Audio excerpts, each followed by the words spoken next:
Beirut, a breakthrough in unbacked Syria peace talks in Geneva this week seems no more likely than in 7 earlier rounds as President Bashar al-Assad pushes for total military victory and his opponents stick by their demand he leave power. A Syrian newspaper reported on Monday that the government delegation would delay its planned Tuesday arrival in Geneva because of the opposition's insistence that Assad step down. The stance is seen by Damascus and its allies as divorced from reality after their steady march of victory since Russia entered the war in 2015.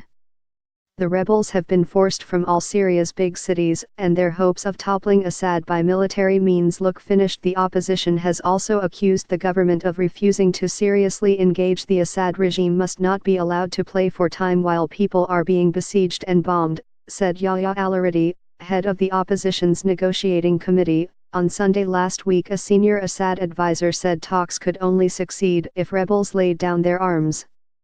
Over the weekend, airstrikes on the rebel-held eastern Ghouta district near Damascus intensified, killing 23 on Sunday, according to a war monitor. You cannot expect very much, said Nicolaus van Dam, a former Dutch diplomat in Damascus and author of 2 books about Syria. The regime doesn't want to really negotiate.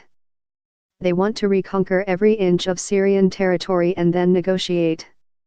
But then the opposition would have no bargaining chips, he said. Russia has pushed its own parallel track of diplomacy since early this year, bringing together Assad's other main ally Iran, as well as Turkey, which has been one of the rebels' biggest supporters. Russia has elections next year and President Vladimir Putin wants to show progress towards a political deal after 2 years of fighting far from Russian soil.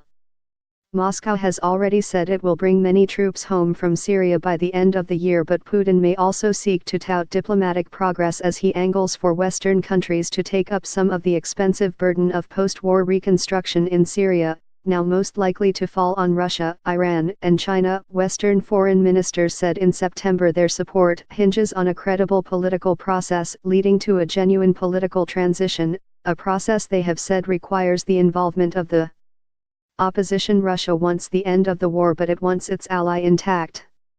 So what would be the compromise that is acceptable to the opposition or to the other countries?